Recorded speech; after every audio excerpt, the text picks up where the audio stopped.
Hey everyone, welcome back to Written with Purpose, where I talk to 10 authors of Black science fiction and fantasy about their writing journey, about their lives, about community, and where I meet you in the comments and just freak out about this amazing work. I hope that you're enjoying the series.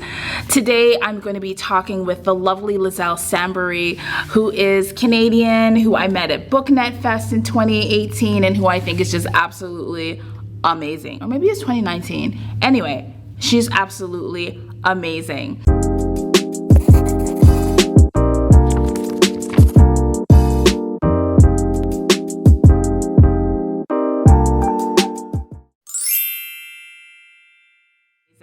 Let me tell you a little bit more about Liselle.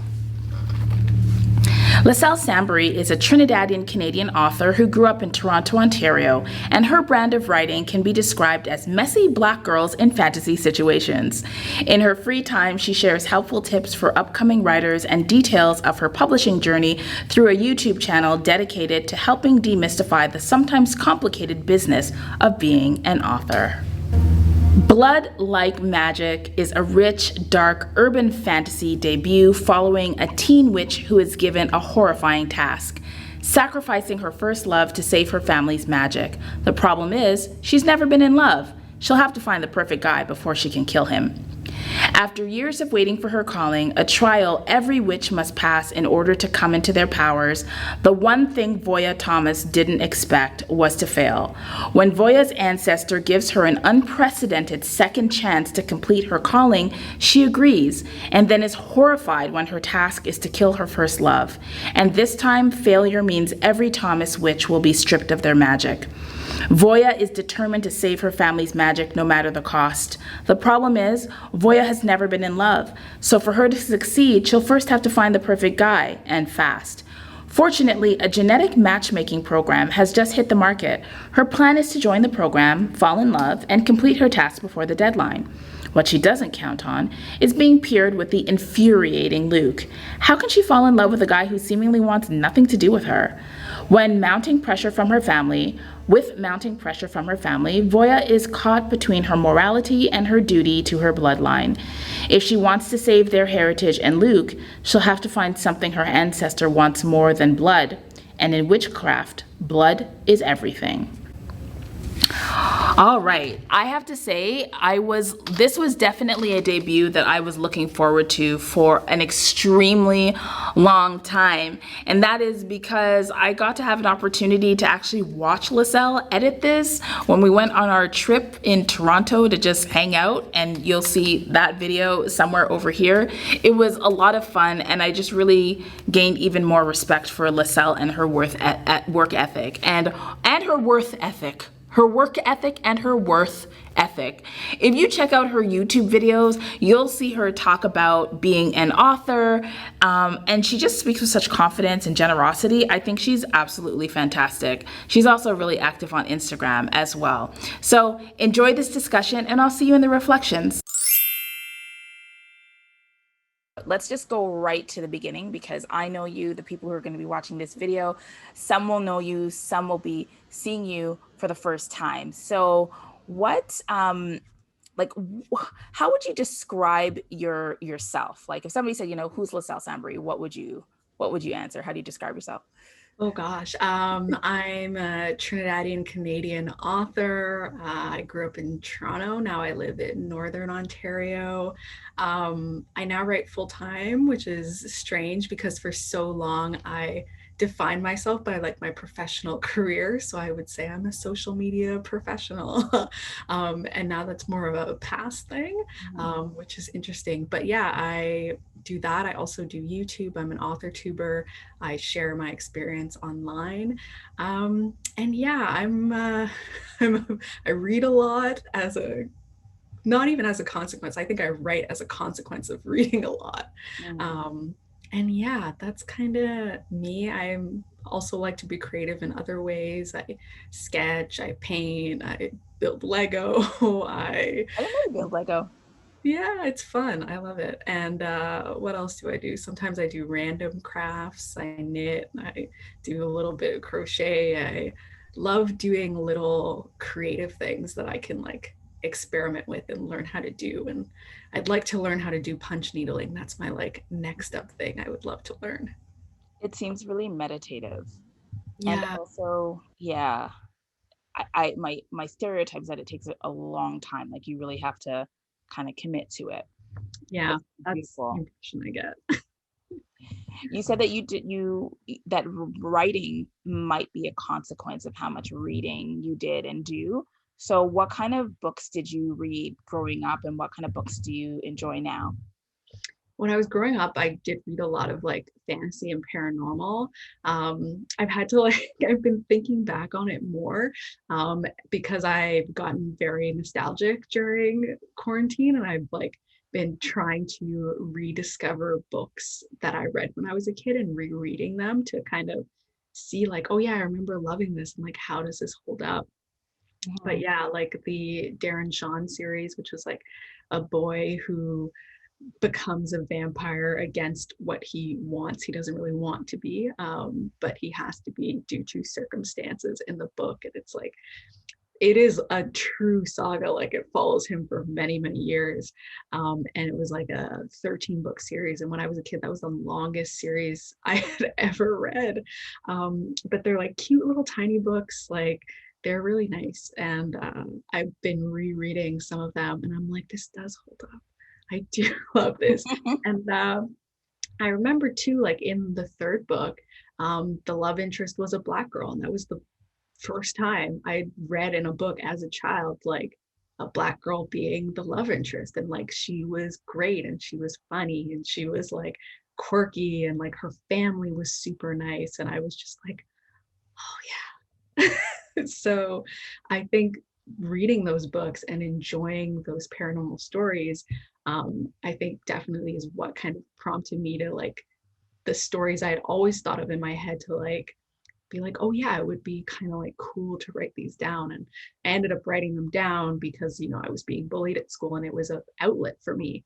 Um, but it ended up just being something I loved. And I loved being able to create those stories that were like so many of the ones I had enjoyed. Um, but yeah, I read a lot of fantasy still read a lot of paranormal, but I branched out a bit more. I do read horror, adult horror, and thrillers now. I read the odd adult contemporary and the odd YA contemporary, though I don't often read contemporary books. I'm really more of a fantasy sci-fi girl. Same. And I mean, we have a lot in common in terms of our identities. I'm also Trinidadian Canadian.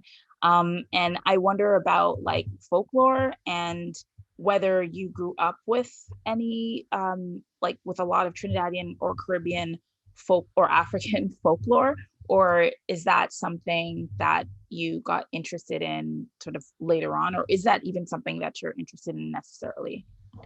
I'm definitely interested in it, but growing up, I wasn't really told stories. Like I wasn't really my grandma's style. But he did have it was like a plastic spider, and he used to like chase me around with it. And he called the spider Linlu, but then at some point he also mentioned Anansi. And so I had like linked that in my head, and that was a name I knew. So then when I learned more, I was like, oh, okay, that was like something that he had brought over. But he definitely wasn't like a sit down and tell you folk tales sort of person. So it was really me kind of looking into it and kind of seeing those sorts of um, parallels and learning more things and like being like, oh, the Mokojumbi and the Stiltwalkers and Caravana and making those connections myself through like learning as an adult. Yeah, I really and we'll talk about the book in a second, but I love how Caravana, you know, and how this this magic that's connected to culture comes through in that particular way. Like I really love what you did with ancestry and connection to power and also connection to people and the past. Like I love how that happened. So in the transition from being a reader to a writer, how did that happen for you? Like when did you actually put pen to paper or finger to keypad? And was that difficult? So I started that when I was 13, and it was a notebook. We had like in our family studies class, which is like sewing, cooking class thing in grade school, we had made these notebook covers. So then, they gave us the notebook and I just had it.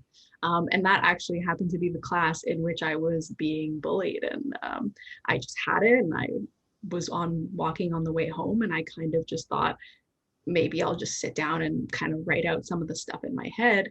And I found that when I finished, I felt better because I wasn't thinking about what had happened at school.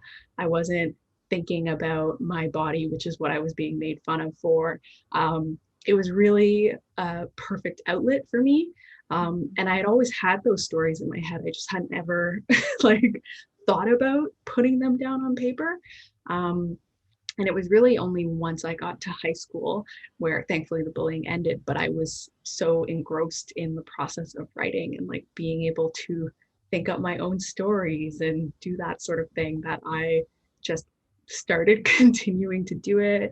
I did little short stories, and then I joined my high school writing club, and there I had like great supportive teachers and like peers. Like that was the first time I read my work for other people and had them like have like a positive response and be like, oh, I liked this and that, and I thought that was really good. And it was really like, it really helped with my self-esteem and my feelings of my writing, and really helped encourage me in wanting to continue on and to do better, and like learning to take on critique and edit your work and that sort of thing. And that was really like, high school was that time where I really developed that. And so it wasn't difficult for me because it was that outlet. It was something that made me feel better when I did it. So it was really relieving for me to start writing.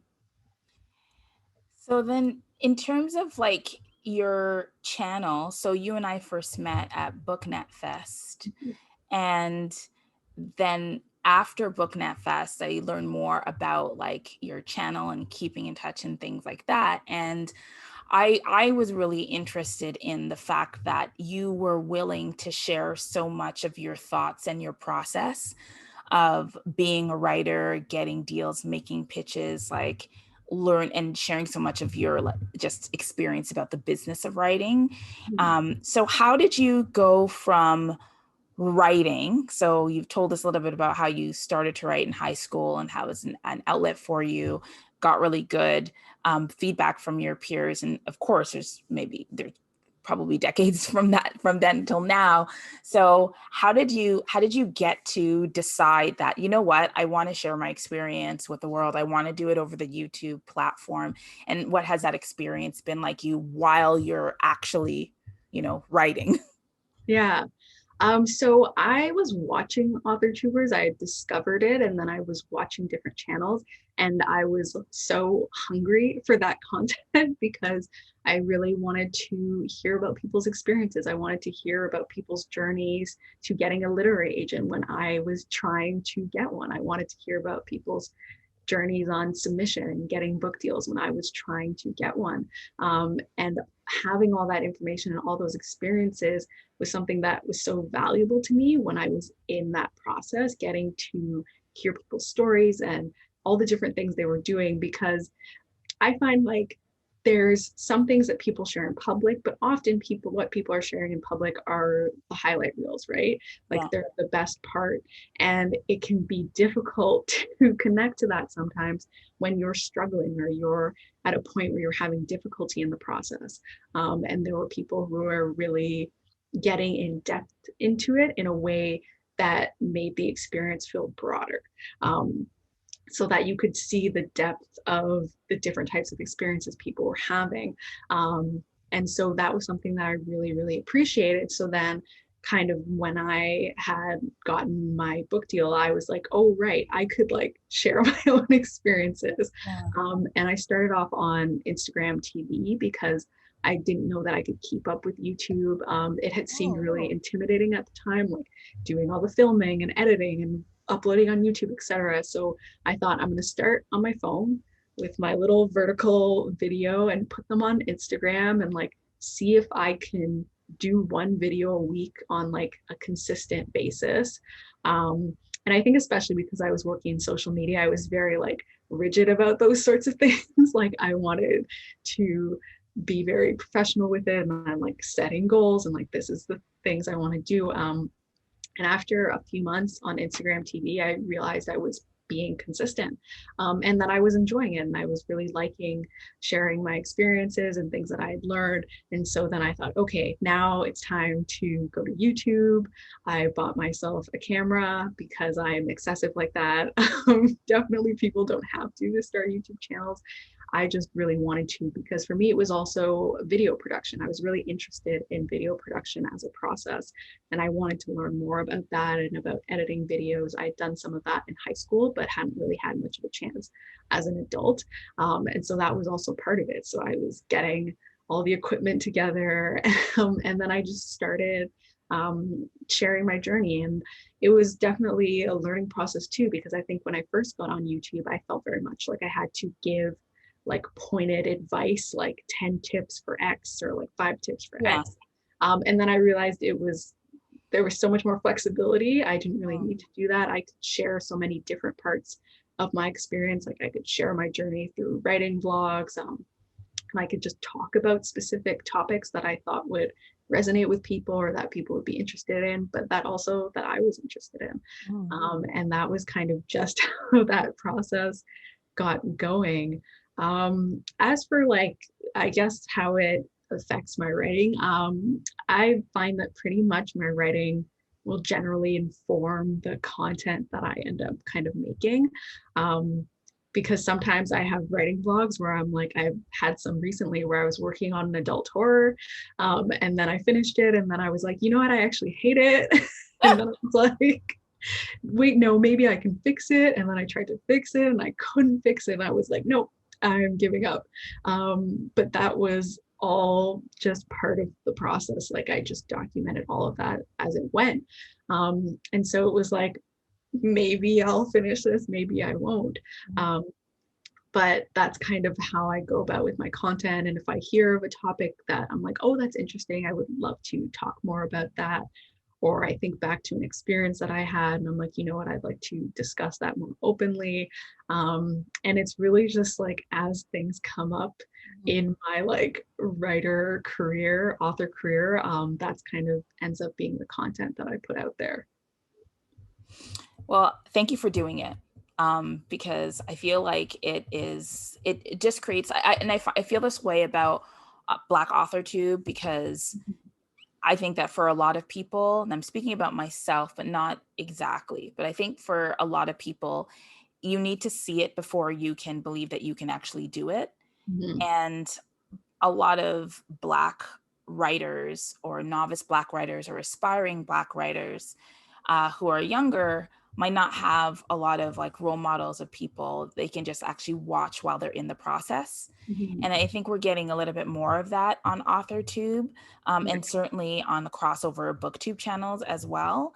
And so thank you, because it definitely makes a difference. And for someone like me who, you know, I do have aspirations of writing at some point, but for me more so as a reader, that's sort of where I come to AuthorTube. I come as a reader, and so I'm really curious about what the people are who are writing things that I'm enjoying, what they're doing and what they're thinking, and it helps me value the work more in a lot of ways, to hear people say like, I actually struggle in this masterpiece that you just read.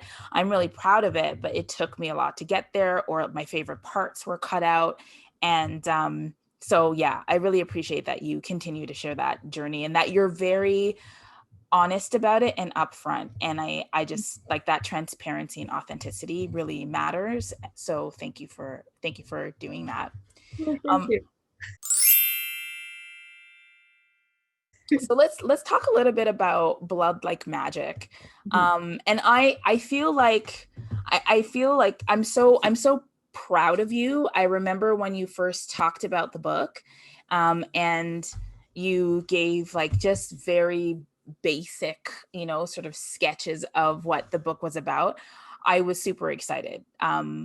It for me, and I tell this to folks, like Bloodlike Magic is the second book that I've read that I felt I could identify with, like, in many, many, many different ways. And the first one was Brown Girl in the Ring. So the combination being like a character of Caribbean heritage, in particular Trinidad, Toronto in the future, and magic. And so when I heard about your book, I was like, oh my gosh, after reading Brown Girl in the Ring, I just didn't imagine, it didn't occur to me that I would have the pleasure of being able to read another book that spoke to all these different parts of my experience. And I'm glad that it's here. So just even getting into reading it, I was super excited and super invested. I was wondering what parts of Toronto would be in the book, if they were places that I spent a lot of time in. I wanted to know, like, just how the main character is going to experience the city. And I'm so happy with how much Canada there is in here, how much Toronto there is, and how you comment on things that we are thinking about right now. And the fact that it's set in the future is also super exciting as well. So just going back to the book, how would you describe Bloodlike Magic to people? I know it's on the blurb. I know how it's described in the world, but when people say, "Oh, you wrote a book. What's it about?"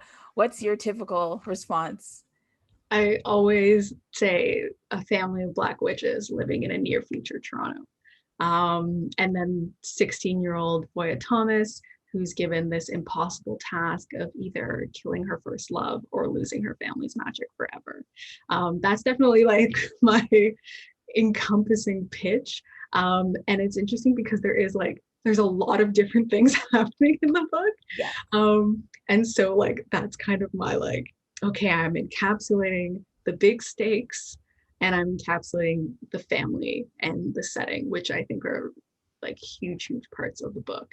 And so that's what I tell people, because I feel like even though that's not getting at everything in the book, I feel like it gets at like the big parts of what I want people to understand that the book is about and like what's in there. And when I was preparing for this interview, as I sometimes do, I use acronyms to, describe the book. And when I use the acronym, I realized that the acronym for the title was BLM.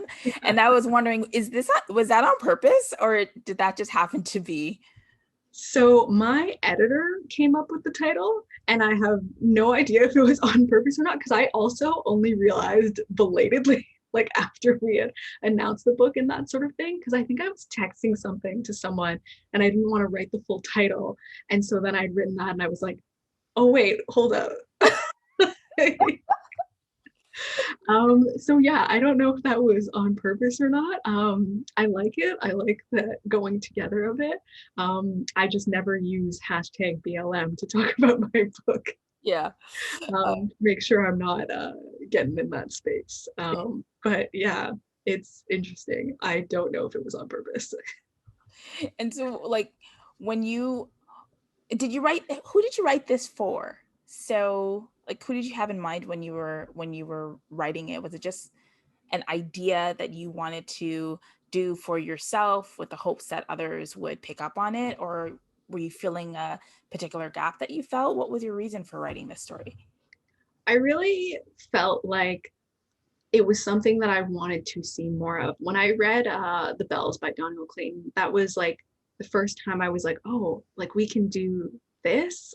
Like we can be out here in YA with like a cool fantasy story with like a Black girl at the helm, and it's not about like being a Black girl is part of it, but that's not what it's about. It's about the fantasy and like being the hero of the story and you getting to save your friends and fight against the bad guy. And it was really an exciting prospect for me to add to that and to bring more of that to the world, because now it's amazing. We have a lot of those different types of books. Like I look at my bookshelf and I'm so happy to see all these fantasy titles with Black girls on the cover. And like when I was growing up, that wasn't something that I saw, that I read. I used to sometimes dread a Black character showing up in a book because they were going to be a best friend who was so like just there to help the white main character, or they were a slave, and it became this whole trauma thing. And we'd be reading in class and everyone would be looking at me like, what does the one Black girl think about this? And it was just like, it wasn't a pleasant experience. And I wanted to be able to add to, you know, Black kids being able to read themselves as the hero, Black girls not being sidelined as like the sassy best friend, like being the hero of the story and getting to do all the different things that in fantasy you see white characters doing all the time. And that was like definitely a big thing to me. And like reading a book about a family of Black witches in Toronto, like it was certainly something I had not read before. And it really was exciting to me to be able to tell that story and know that readers would have that, but also like for me, the fun and joy of like bringing that into the world. Yeah. I love the family and community element of the witches in this book. I love that. And there were many recognizable relationships and customs amongst the main family, amongst the Thomases, that I recognized, and reminded me of my family to a certain extent. I have a very small family, so it was obviously very different to see like basically like a legacy home, a generation home, right, with all these people in it. But if you did put all of my family members under one roof, it would look like that perhaps. So I really enjoyed that. And there is a comfort, you know, in being able to read a story, knowing that actually it's not, there aren't that many degrees of separation from the story in your actual life. There's a comfort in that, and it gets me invested. And I think anytime I read a book, and I certainly felt like this in reading Bloodlike Magic, that I I realize and I'm reminded of how alienated I have felt from other stories that I've read, and how I just kind of assumed that sense of alienation from the characters and from the plot was just something I would have to accept. And so this book reminded me that I didn't. And also as a Canadian and also as a Torontonian, right? I accept that North America in, you know, in most of the fiction that I read is understood to be the US, right? And so there were things that I recognized in the story, like even the name of the, you know, the one of the antagonists, I would say. I just like recognized certain things, and I was just like, yes, this is like very deliberately Canadian, which I love. So people would describe this as a Black girl magic book. Do you identify with this term, Black girl magic? And would you describe the book as a Black girl magic kind of story? I think I would. And I know that term has kind of in some ways become complicated based on who is using the term and like how it's being used. I think there are definitely in some cases where it's like it can be complicated because there are ways that it is used sometimes in marketing that can feel a little bit pressuring. You know, I think it's very common to have this pressure on Black women to like be like this, to be super strong and like magical and like have all of these things going on, while not necessarily always acknowledging the struggles. But to me, like in the purest form, like Black girl magic is like Black girls succeeding and being magical and just being themselves and being their like wonderful selves. And to me, that does feel really accurate to the book and really accurate to Boy as a main character. I think because, you know, she has so many strengths, but hers are expressed very differently. And she's also allowed to be vulnerable, which I did on purpose. Like she cries all the time in the book, all the time in the book.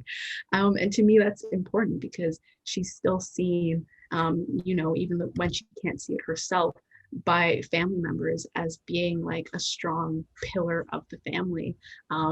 And being able to be vulnerable is part of that strength. So to me, that does feel, yeah, accurate to the book. I found her to be so endearing as a main character. I trusted her. And she frustrated me all the time. I was fine with that for the most part. And I feel like in watching her, especially in watching, because she had so many decisions, right? There are so many choice Mhm. points. So growing up, my favorite fantasy movie was The Never-Ending Story. Mhm. And I was really like moved by these gates, these, you know, all of these gates that the main character Bastian had to like go through, and how he had to learn about himself and trust himself and stuff like that. And so I'm really attracted to stories where the main character has to go through a journey of understanding themselves and trusting their decision making. Mhm. um, and I hope it's not a spoiler to say that, you know, she struggles with decision making, right? And when you have so many pressures against you that you have to contend with as a Black girl, it makes sense that, you know, the pressure to make the right decision would be on your shoulders all the time, something that you would have to learn to contend with. So when you were deciding what challenges you wanted to put before her, that you wanted the reader to accompany her as she went through, what did you think about, and what was important for you in writing her? Well, when I come up with her character, like that Yeah. decision making, like, I had to think about, I started with this image of the girl in the bath of blood. And I had to think about why she was there and like what was happening, and in deciding how that magic was working, and kind of, okay, what is the struggle? I'm like, okay, she has to do this coming of age ceremony. Um, and what she has to do is she has to make this choice, and like what character would fit best into that scenario, and frankly what would make it as difficult as possible for her. And the answer to that was a person who had a really hard time making decisions. And so at every roadblock, I was making the decision more and more difficult, knowing that this is something that she is continually struggling with. Mhm. Um, so in that case, I do say, like, when I think of my books, that I'm the most mean to Voya, because I really am trying to make things difficult for her. I'm trying to add on those different decision points. And then she's struggling with them in different ways, but in some ways she's also questioning the decisions that are put on her, and kind of thinking about, well, why do I have to do this, and is that fair? Which is something, she in the beginning of the book hasn't really thought of, has kind of accepted as part of her life. And so that was definitely, I loved being able to show that journey, while at the same time kind of consistently raising the stakes in making the decisions progressively more difficult. Which you absolutely did. Yeah, it got brutal for her, Yeah. super brutal. And I liked, you know, I actually felt this fairly early on, that she has to deal with a lot of like, I hate to use the term tough love because I think it gets misused, but Mhm. there are a lot of moments, in particular her relationship with her grandmother, and also her relationship with the ancestor who gives her the task, Mhm. that she's, and I know that it's those aunties, those grandparents, grandmothers. It's usually women, right? It's usually, Mhm. for me, in my family, it's the grandmother, the great grandmother, who's like not necessarily kind, Mhm. but caring, Mhm. right? And you know, and we are here, we're going to teach you a particular lesson, or we understand that you're at a point in your life where you have to learn this particular lesson, and we Mhm. know it's going to be hard, and we're going to witness you through it. You're not Mhm. going to get a lot of like hugs and kisses, Yeah. but we will witness you through it. Mhm. How did you craft that relationship, those kinds of relationships for us, because they're quite different from what we Mhm. might see. Yeah, I think those relationships just felt really natural to me. I guess that probably maybe speaks to my upbringing. But yeah, it felt natural to me to have those kind of characters that were a little bit more tough love sort of characters, and especially thinking about their backgrounds as well. You know, in the story, you learn a lot more about Granny's background and about Mama Jova's background, the ancestor who gives her the task. And you think about, I think about the ways in which they were raised and how they were taught things.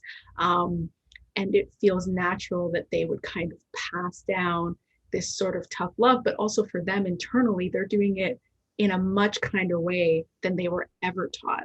So for Voya, it's very tough love, but for them, they've really tampered it down. Like, to them, that's the kindest way that they are expressing that and teaching that based on the way that they have been taught in the past. So it also felt really natural in that way. And I think all the characters in the family, the adults, have different ways that they're approaching it as well, based also on their upbringing and how things went for them. Like Voya's mom, who is raised by her grandmother, who tries to change the way the family is, she has a completely different sort of outlook to it. You know, in some ways, she's kind of avoidant of it, which I think speaks to the fact that she was raised, you know, in a way that was a lot kinder. Yeah. And she was also raised in a house that was in itself avoidant. You know, Granny, her family used to be a much more brutal family, and she set in new rules to make things better for them. And then a bunch of them left, and it was just her and her family. And so it was a very different upbringing in that way as well. So I kind of like, it's a mix of like, this is what feels natural to me, but also this is what feels natural given everything that I know about the character, even though the reader might not know it yet, and hasn't learned it about those characters yet. Yeah. So much to say when we can have a more spoilery conversation for sure. So how did you choose which parts of Toronto? Because now we have to get into Toronto conversation. Because for me, I recognized all the places that you talked about and had experiences. Like my favorite reference was the reference to, is it Gerrard Square? I forget names sometimes, but yeah. Like the East End, because I've always lived in the, well, I mostly lived in the West. I lived in the East End for a little bit, but I'm mostly a West End person. So I really loved that because it reminded me of when I traveled to the East End and how different it felt, like the different Chinatowns in particular. Yeah. So how did you decide which parts of Toronto and which aspects of Canada you wanted the reader, who, I mean, I think it's fair to assume that the majority of readers would probably be from the US just because of how marketing happens. Yeah. So tell us about your choices and how you portray Toronto in Canada. Yeah, pretty much all my choices were based in places that I had a lot of personal connection to, like OCAD. The OCAD building is transformed into the genetics company headquarters. When I was a teenager, I volunteered with the AGO for 2 years. And so I was always in like the Grange area. Every Wednesday I would go there after school. I'd be there for like 2 hours on the youth council, and it was the best part of my high school experience. I was so happy to like be doing all these different types of art with all these different types of people who, you know, were interested in like similar things to me. And I loved being part of the installations that went into the gallery, and like working with people who worked in the gallery. It was just such a huge part of my high school experience and what made it so fantastic for me. And so I had to put in at least some part of the Grange area in it. And I've always loved that like OCAD giant building with the pencils shooting out of it. And so I made that one. Etobicoke is where I grew up. So yeah, it makes sense to set things there. And I'm trying to think of what else. Where the collective is, which is like an underground arts sort of thing. That's where Black Market Vintage used to be. I kind of transformed it and gave it a little bit of a different background, but it's like the intersection is the same because I loved going there and exploring down there. I still love going there. Now it's across the street, but So that was another big thing that I had to put in just because I had that connection. And Gerrard Square. So I used to live at, where is it? Dundas, the Dundas area, basically, Like by Dundas East East? Chinatown. Yeah, Dundas Street East and like Queen Street. Was it Queen Street? I can't even remember anymore. But I lived in that area. And then my boyfriend lived on the Danforth. So I was always walking from Right. Dundas all the way up to meet up with him. And so that area was fantastic. I loved being there. Would go get my groceries um, at Gerrard Square and at the No Frills there. And Yep.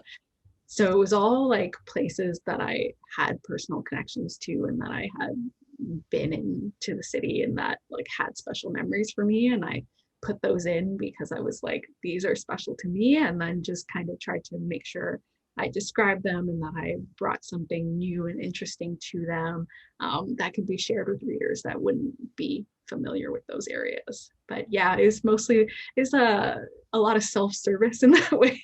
I was like, I love this place, so I'm going to put it in my book. It's a love letter to Toronto in many Yeah. ways, and I love it. And a reimagining of Toronto. There's so I have questions about two other aspects. Mhm. One is the witchcraft that you created. So the just all of the entire magic system. Like how did you come to it? And I guess that's just my main question is how did you come to it? Because I love blood magic as a concept, and I think that it's been done in a lot of different ways over time. Mhm. So I'm just would love to hear your thoughts on that. And then another piece that I really appreciate is that so like this is set in 2049-ish, Mhm. that time period. We're in 2021, right? We're both gonna be around, God is willing, in Yeah. 2049. So it's near future. Mhm. So you've imagined a near future Toronto, and I feel like it was creepy. It was a little creepy to be like, because it's not, the thing about near future is that it's conceivable, Mhm. right? So I love how you thought through, like we're in a tuition crisis now, right? In terms Mhm. of, not being able to access education. I love how you answer that. We're in a moment right now where we're thinking about what efficient public transit looks like, and Mhm. you comment on that. You like we're just coming into particular kinds of like genetic technologies, and we're dealing with questions right now about like ethics, and you take us there, right? Mhm. So I'm also really curious about that part of the world building as well, because for Mhm. me, I see a very like this story for me feels very fantasy, very sci-fi as well, even though it might not be like the hard science, but Mhm. there's a lot there for me that really intrigued me. Mhm. So Yeah. just Sure. curious about those aspects of the story. Yeah. So I can speak to the near future bit first. So it was really for me a lot of thinking of the things that we had now and then imagining like 2 steps in the future what that would look like. And at one point, because the story was originally set in 2099, and then my editor was like, these don't feel far enough. And I was like, that is a legitimate concern. So I pulled it back a bit. And I actually think that really does work better because of that near future aspect and because of like imagining things like 1 step ahead. And I think even the things that kind of now to us seem extreme, like having a little chip under your skin that you're using to like view things from your phone, they're also still holding the phone. So it's like you're still getting into that. But I think of things like augmented reality. And I also think of the fact like, and someone mentioned this to me, and I can't remember where, but they were talking about, they were like, where's your phone at any one time? Like it's right beside you or it's in your hand. You're already chipped. You're already attached to it. Yeah. So it's actually perhaps not that much more of a leap to have something under your skin Mm-hmm. that's performing a very similar function. Yeah. And so a lot of things like that I thought of.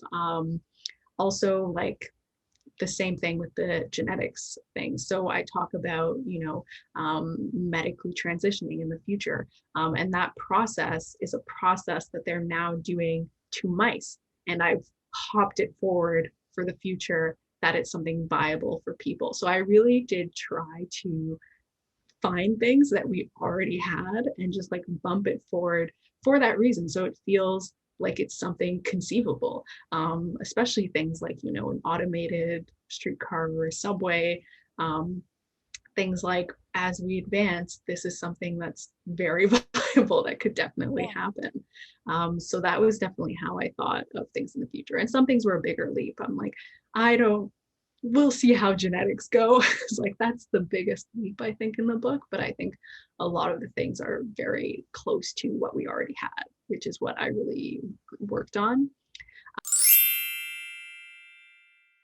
And then the magic system. So because I started with that image of the girl in the bath of blood, it felt natural for it to be blood magic.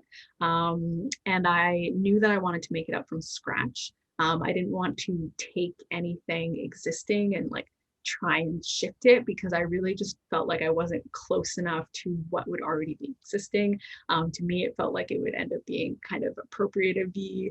And so I wanted to avoid that. So I decided I'm going to make a complete from scratch magic system. And I decided on simple rules. And the rule was, if you wanted to use magic, you needed blood. And if you didn't want to use blood, you could use your gift, which every witch would have a different gift, with the spectrum of like gifts that are like laughably bad to gifts that are like very powerful. And that all those sorts of things would kind of depend on different factors. But I started with those basic rules. And then from there, I developed, this coming of age ceremony in which, you have the bleeding, and then you have the calling, which is where your ancestor gives you the task, and then the pass, which is where your ancestor gives you or names what your gift is going to be, essentially. And then from there, it was really like a big layering process, because I did not plan out any of that world building ahead of time. I was doing a lot of things on the fly. And so the magic system really built and built and built with each revision, because I kept needing to add things as different things came up. And also as I thought of different things, as I thought of things like, okay, well, what about, because this is a bleeding, there's a thing about how women are experiencing and how men are experiencing. And I was like, okay, well, I also have to consider, what about people who are non-binary, and like, how are they experiencing that, and what are they going to do in that ceremony? And then, thinking of the ancestors as well with that. There are mamas and papas, and there are also BBs who are non-binary ancestors. And it was just like adding on and on and on as more and more things came up. And I really enjoyed all the different ways that I ended up layering things. I think it ended up giving me a magic system that was very multifaceted, had a lot of different things going for it, but hopefully was not so complicated so as to be very difficult to understand, and really always kind of trying to come back to that pillar of blood and intent, as kind of the pillar that witches use to, describe what magic is.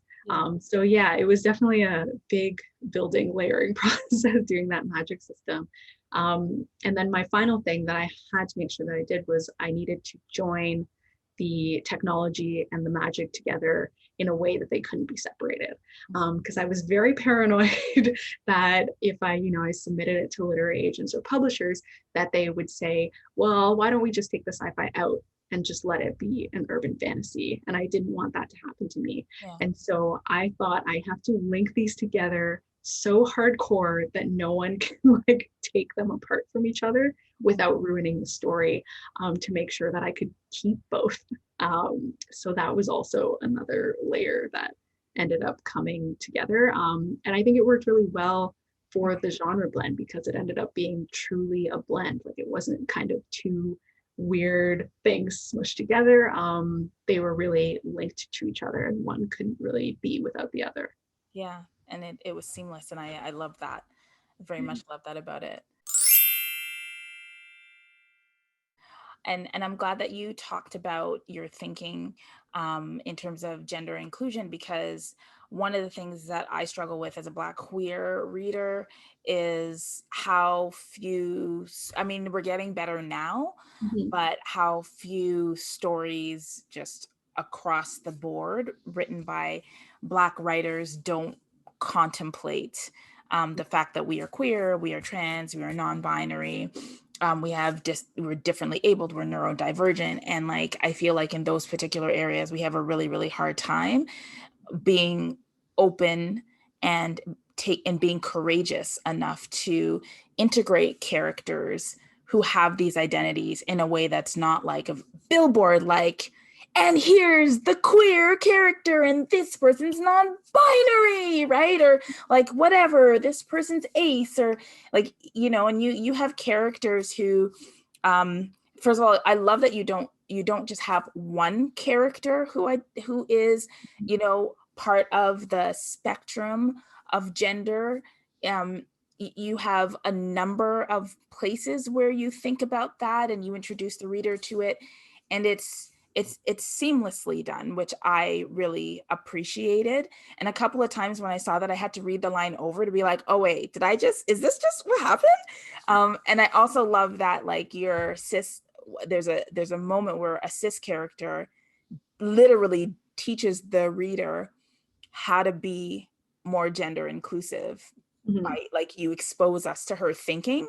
And I was just like, okay, all right, sis, thank you for teaching the people, right? So there were lots of honest and interesting moments like that. And then also things like blended families, and you really like took us to one of the ways that we might look at, you know, blended families and addiction and a number of different things, and things that are actually taboo in my view in certain corners, like in certain generations Mhm. of our communities. But at the same time, what I don't think we talk about enough is that in Caribbean communities we have such a history of queerness and gender inclusion. Like even if we look at the way like carnival and Mhm. a number of other of our traditions, right? Like we've recognized that we don't live in a binary world for quite some time, and I Mhm. feel like parts of the ways that you introduced those characters and those topics affirmed that reality for me. And I Mhm. really just want to express gratitude for that. I really appreciated that. And it came as a pleasant surprise to me. So my question for you around like the last question that I have about the book itself is what was, and you might have already answered this, I kind of think you might have, but what was the most like challenging scene for you to write and the most pleasurable scene for you to write? Oh gosh, most challenging scene. I feel like the most challenging scene for me to write is that first memory from Mama Jova. And I do have a content warning for this as well, but Voya is taken into a memory of her ancestor who was enslaved, and there is a whipping scene. And for me, it was challenging to write because I very much did not want it to be trauma porn. It's not there to like be spicy and to spice up the book. Like that's really not the function of it. The function is, to me, understanding the things that have happened to your ancestors is very different from experiencing it. And even for someone like Voya, who has this connection to her ancestors much more, she's still in a way distance. Like she's learning about these people, but she's learning about them in a very surface level kind of way. And also it's this connection, right? Her ancestor is trying to help her connect their experiences and like to show her I've picked you for a reason. Mhm. Um, and for someone like Boya, who's grown up in the world where she's grown up, even with having microaggressions and that sort of thing, it's very much divorced from what her ancestors experienced. And that moment is very traumatizing for her, so much so that she can't even wrap her brain around what her ancestor is trying to teach her. And for me, that was there to speak to like how difficult might it be to connect with your past, and like how divorced you can feel sometimes from what is your own history, because it can be so different from your own personal experience, and like feeling like, how do I relate the struggles that I'm going through now to the struggles that people before me have gone through. And so it was difficult for me in writing that scene and trying to bring that across and trying to make sure that this is not here for trauma porn. This is here for a specific reason. So that was really difficult. In like doing that scene for sure. I think that was like my hardest kind of moment. And I think, you know, maybe I succeed, maybe I don't. That's the thing about writing and being an author, that I just accept that sometimes what you try and express won't come across, and that's writing, and that's being an author, right? Like your authorial intent. Like I know people have different thoughts about it, but to me, my authorial intent is there, and like maybe it's interesting for a reader who wants to learn about it, but if it doesn't come out in the book, then it, to me, it's like it doesn't come out in the book, and that's a failure, and that's something I have to do better at in the future. But that was definitely a hard scene because of that, because of like, I'm trying to put this across, but I know this could very easily be taken a different way. And I hope it won't. So that was really challenging. And a scene that was most pleasurable to write. Oh my gosh, I love, like, I feel like there's so many little moments that I actually do really love and think are so great. But I love that scene right in the bit of Caravana where they're going to the parade, and they're like, her cousins Alex and Keisha are like dressed up, like they're in their mask costumes, and they take this picture together, and it's this moment of like, this is like this happy moment to look back on, and to remember right before Voya has to complete her task. So it's this mixed emotion of her kind of figuring out, like, she's like, I actually do know what I'm going to do now, but I'm afraid. And this is this moment where I smile and I really let myself be in the moment of being happy with my cousins, who her cousins are like her siblings essentially. Yeah. So I really like that moment a lot. So I'm wondering about you as a writer in Canada, in the Black SFF world. I don't even know if you identify, that's a label that I'm imposing upon you. I'm not sure that you even identify as such, but I'm wondering what it's like to be a Canadian writer and writing, you know, fantasy, science fiction, horror, and whatever it is that you're writing or expanding into. So do you have community here, and what is it like for you writing in this context? Yeah, I've been really like happy and fortunate to have like a little group. I was invited into the Toronto Writers Crew, which I love, like getting to know all these different writers from Toronto, some of which who are also, yeah, I would say Black SFF writers, and being able to connect with them and like talk about stories and talk about the process. And, you know, pre-COVID, being able to meet up and like talk about the publishing industry, and like many of us, you know, some of us are Black, but many of us are also people of color. And so being able to discuss those sides of the publishing industry and those experiences as well, and being able to be open about that has been so like invaluable. Like I love all those people, you know, we're continuously adding to the group as well. I'm excited to meet the new people, you know, when it's safe to do so.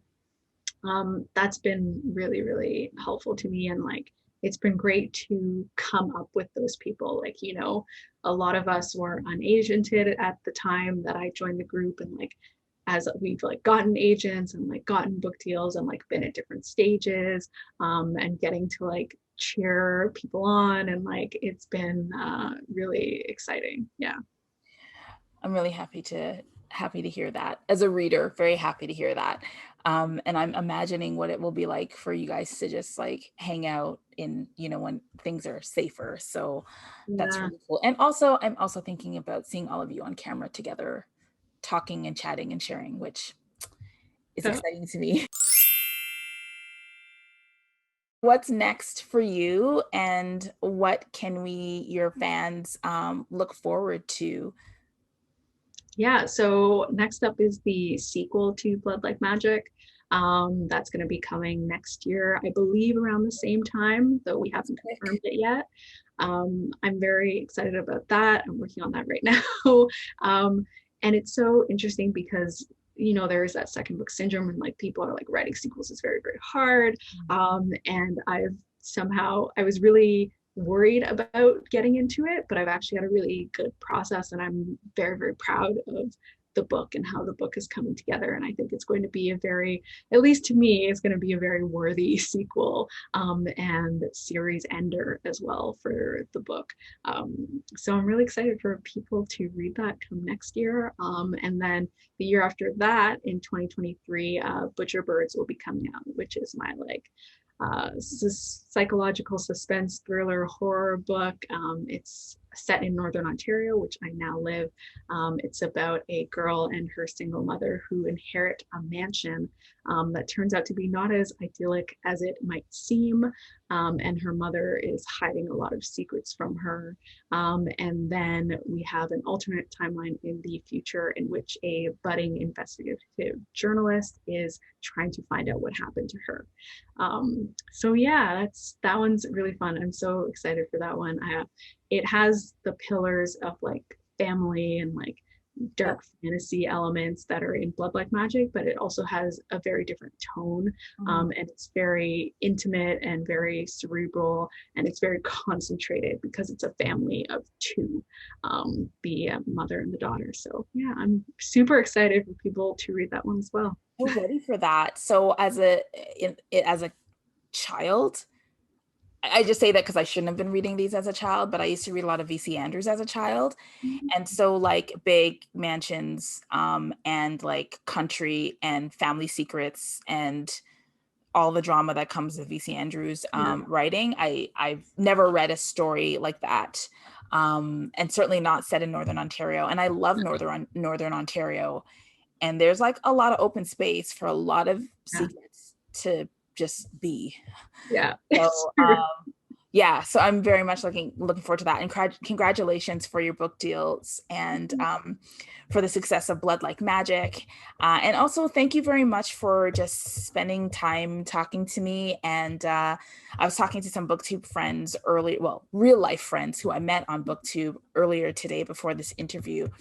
And we were talking about being at BookNet Fest, like while you were in the process of like writing this. And like a lot of us feel like we were like a part of this. I mean, you did all the work, but like there's a whole bunch of us who were like, this is like ours. So I'm just super proud and want to convey that we are super proud of you. And it's just been an honor and a pleasure to chat with you today. Oh, thank you so much. Thank you so much for having me. And it's exciting, and it's so wild to like think back on that time. And I was like, this is my book, and I'm really excited. And someday I'll get to read it far in the future. And it had felt so far away, and now it's out and on shelves. And yeah. So thanks very much. I'm going to end for now. And for those who are watching, in the description below, we will have a bunch of different links for you to learn more about Liselle and to access Bloodlike Magic. And so bye everybody. Thanks very much for watching. Hey everyone. I hope that you enjoyed my discussion with Liselle Sambury. There are a couple things I want to talk about. So she talks about, just building the magic system and really wanting there to be a really nice blend between magic and science. What did you think of that? I thought it was really amazing. And in the story, I really love the way that the magical world is connected with family. And as a Trinidadian Canadian myself, like Liselle, heritage is so very important, especially when you're a first generation Canadian like I am. So I really liked that. I loved what Liselle had to say about building a near future world and really just, imagining one or two steps ahead, and the really sort of laser-like focus she had in the world building. I really appreciated that. And I have to say, for authors who are not part of the queer community, who want to write queer characters, you can definitely rip a page out of Liselle's book with credit, because her way of really thinking about how queerness needs to be featured in everything was really inspiring for me to hear as a reader, and I think really instructive for writers. So let me pick one reflection card so that you know what prompt you need to use in order to be entered into the draw for a 2022 Melanin Eclectic Reading Planner. Let's see what we've got here. It's hot. It's hot in here. Okay. This is a quote from Adrienne Marie Brown, who is amazing. And I've talked about her book in my video on nonfiction works of Afrofuturism, so check for it here or here. Is my earrings falling apart? Can you see that? It's a thing. Quote, "Let us counter fear with radical love and generosity, healing our wombs with fierce care for ourselves, going beyond binaries, birthing the revolution. We follow the sun like sunflowers, carrying our ancestors' wisdom." This totally connects because of this idea of carrying our ancestors' wisdom, which the characters in Bloodlike Magic actually do, literally. The prompt is, what is one way you will nourish yourself this week? It's so practical. What is one way you're going to nourish yourself this week? Answer that question in the comments to be entered into the draw for the planner. There are 4 things you need to do in order to be entered into the draw. 1, like this video. 2, subscribe to the channel. 3, share this video. And number 4, answer the prompt question, what is one way you will nourish yourself this week, in the comments. I'll see you there, and thanks very much for watching. Remember to read with purpose. See ya.